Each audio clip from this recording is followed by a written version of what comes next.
Hey again, Chemistry 12 class, Mr. Lum here, and today we're going to be doing some more Chemistry 12, and we're going to be looking at the autoionization of water. So hopefully you watched the lesson 4.6 and 4.7 before you tried to do this worksheet, and then after you watch that, you somewhat understand that, then you can do the worksheet.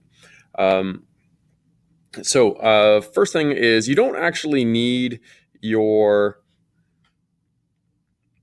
data booklet, but I'm just going to get the data booklet out just to kind of show you a few different things. So I didn't really come prepared for this thing, so I have to open up my data booklet and go all the way down to data booklet. Okay, if you can't find your data booklet, you should be able to find your data booklet on Microsoft Teams. I have a copy right there. We're going to go all the way down to acids and bases, and I have tons and tons of notes. And yeah, anyways. So now we have our data booklet right here. I'm going to bring back open my thing right here. So first off, what does the autoionization of water mean? Is that this means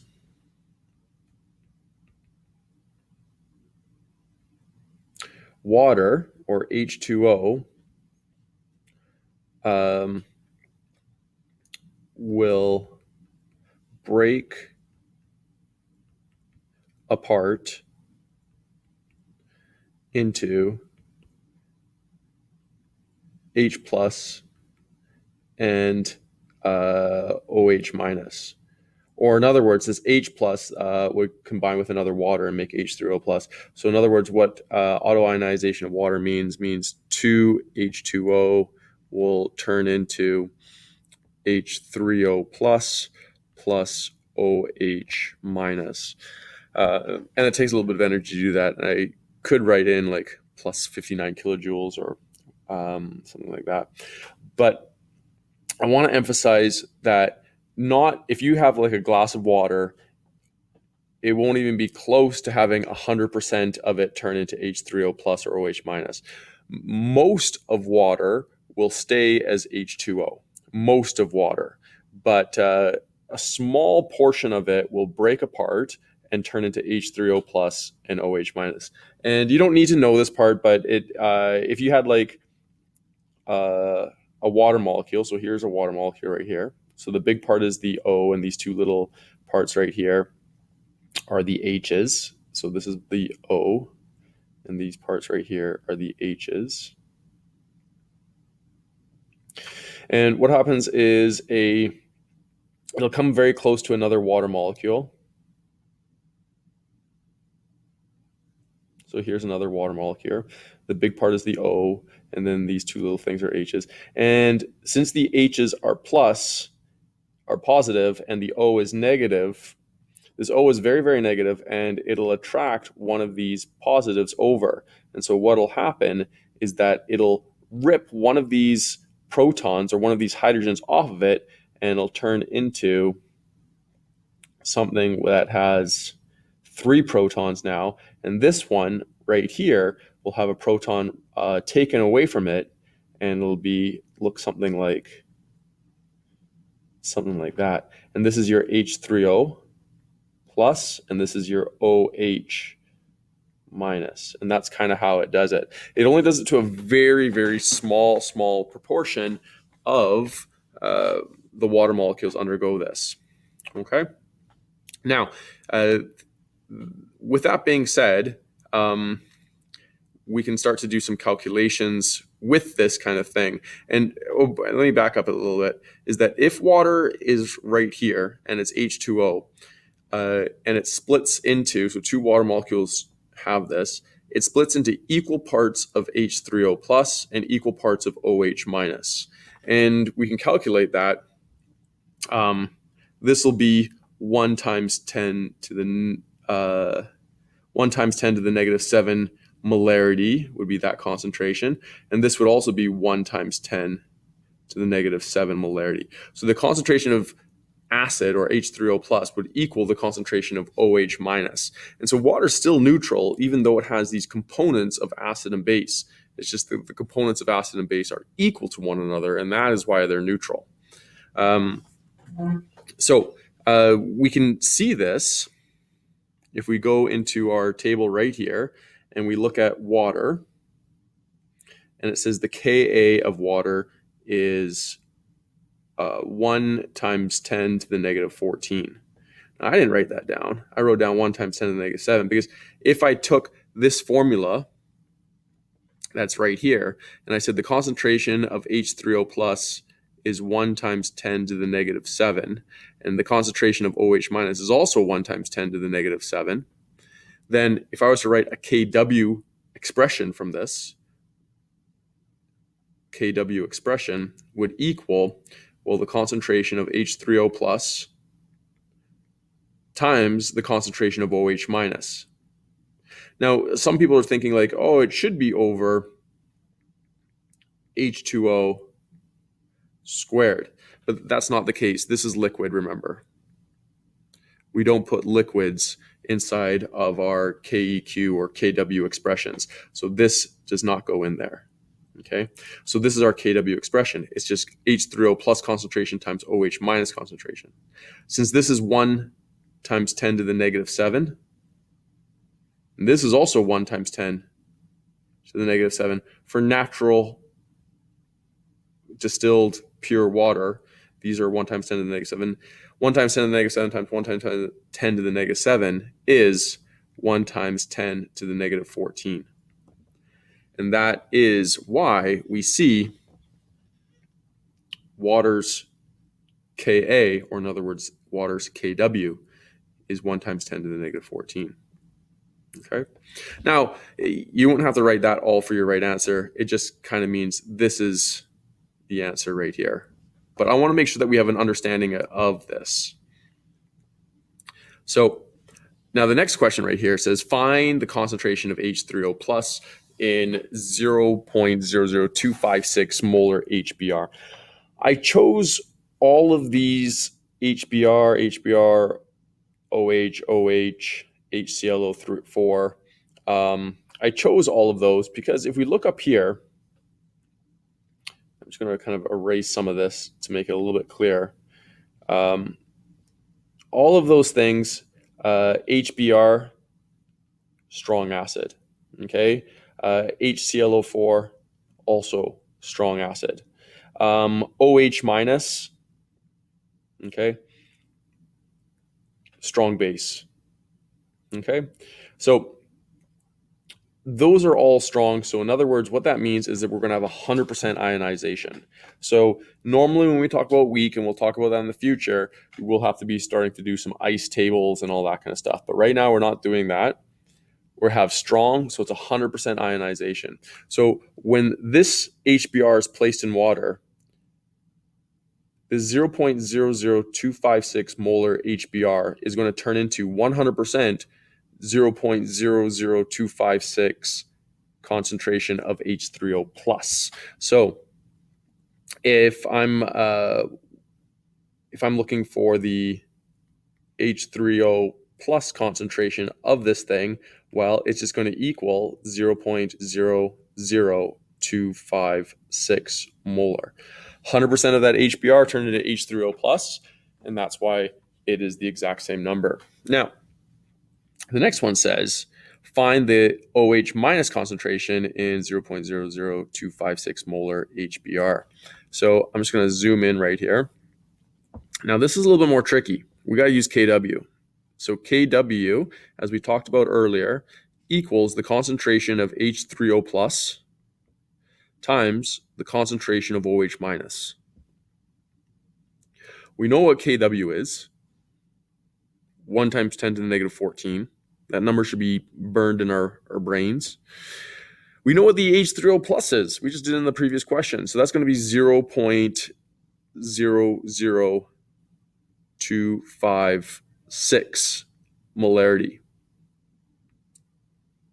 And then that's going to be multiplied by our OH minus concentration. So I'm going to grab my calculator, see if I can find it. Okay. So now to find this, I'm going to go 1 times 10 to the minus 14 And I'm going to divide both sides by, so divide by 0.00256.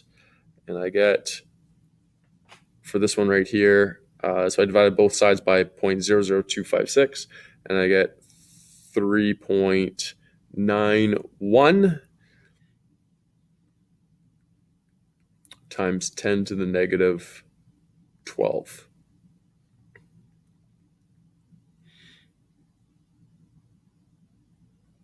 And that's my concentration of OH minus. Okay. Okay. So now we have another question right here. It says find the acid concentration, or the H3O plus concentration, in 0.8 molar lithium hydroxide. So again, we're going to go Kw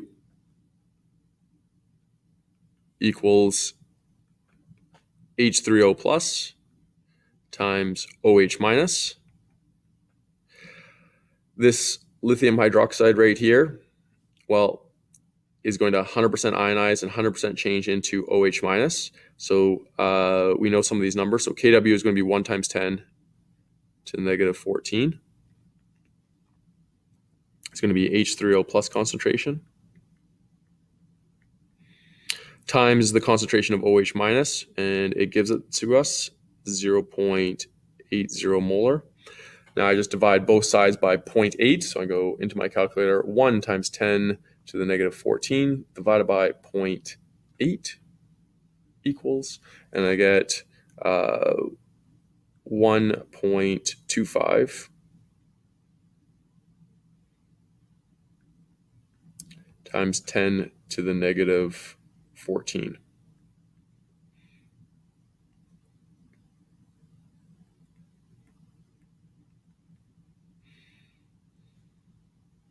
Okay, and that's my answer for this one right here. Now, I do want to emphasize this, is like a lot of people may be thinking like, well, I was under the impression that LiOH is a base, and it very much is. And so how can we have acid in there? And so what is happening with this is that if you have a very high concentration of base, right, like that LiOH at 0.8 molar, so we have a very high concentration of base, it just means that it really lowers the concentration of acid. So in a solution, you can never have an acid without a base. If you increase the base, then it just, like here, let me go up to here for this equation right here. So normally water looks like this. If you increase this base right here, so this goes up, okay, and it shifts everything to the left right here, then that means this H3O plus concentration is going to really, really decrease. And that's what this question is doing. Normally water has 1 times 10 to the negative 7 OH concentration, and we increased it from times 10 to the negative 7 to 0.8. So very, very big increase. And that shifts it so far to the left, and that H3O plus concentration decreases from 1 times 10 to the negative 7 down to 1.25 times 10 to the negative 14. Okay, so you can never get that H3O plus concentration to 0, but you can start decreasing it to a very, very, very small number. Number 4, nice easy one. 100% of this ionizes. So if it's 0.8 molar, this is just 0.8 molar. Okay. Okay. Same thing, strong acid. So 100% ionization. So our Kw has H3O plus concentration times our OH minus concentration. This is going to be 1 times 10 to the negative 14 equals our H3O plus concentration. This is 100% ionizing, so it's going to be 0.150 molarity times our OH minus concentration.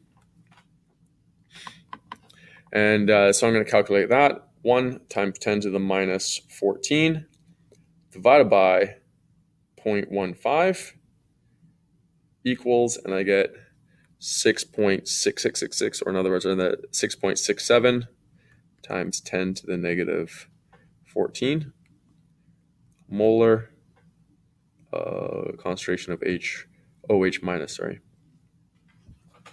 Okay. This next question was directly from the online lecture part. What will happen if H3O plus concentration was heated up? Before I go into this one, all of these first 5 questions are all based on the temperature being room temperature. Okay, so at room temperature, that's the concentration of H3O plus of water is 1 times 10 to the negative 7. And the concentration of OH minus is also 1 times 10 to the negative 7. Now, what will happen to the H3O plus concentration when the water is heated up? Well, here is our heat. If this increases, which way is this going to shift? So if we imagine our steering wheel, if our left hand goes up, then that means we're going to be shifting to the right. And so that means the concentration of H3O plus is going to be increasing, and the concentration of OH minus is also going to be increasing. So what happens to the concentration of H3O plus when it's heated? Well, shifts right. So therefore, the symbol means therefore. So therefore, concentration of H3O plus increases. I'm just going to fix that. That looks like an E. It's supposed to be a bracket. Okay. So H3O plus increases. Okay. Now the next question says, will the water become more acidic or will it become more basic? Explain. Now a lot of people want to say, hey, it shifted right and the H3O plus increased, so therefore becomes more acidic. But it will stay, it stays neutral. Yes, H3O plus increase. Okay. So H3O plus, concentration of H3O plus increased, but the concentration of OH minus, since this is a 1-to-1 ratio, so the concentration of OH minus increased same amount. Okay. So it does stay neutral. Now, later on, we'll have like another question that says like, well, if you increase the water temperature by this amount, what will the pH be? And it's pure water. And technically speaking, yeah, the pH will decrease, right? Because the concentration of H3O plus increased. So the pH will be 6. Say hypothetically, if we increase the temperature of the water, so the pH of a solution will be 6, but oops, I don't know why it's doing this. Okay, let's write up over here. Maybe pH will equal 6 hypothetically. We didn't calculate anything out, so the pH will equal 6, but 6 will be the new neutral. So normally we think of neutral as always being 7, but pH of 7 means neutral at that very specific temperature, at that room temperature. And we usually make everything room temperature to have a reference point, but technically speaking, neutral can be 6 if the temperature is different. If we decrease the temperature, the neutral can be 7.5, right?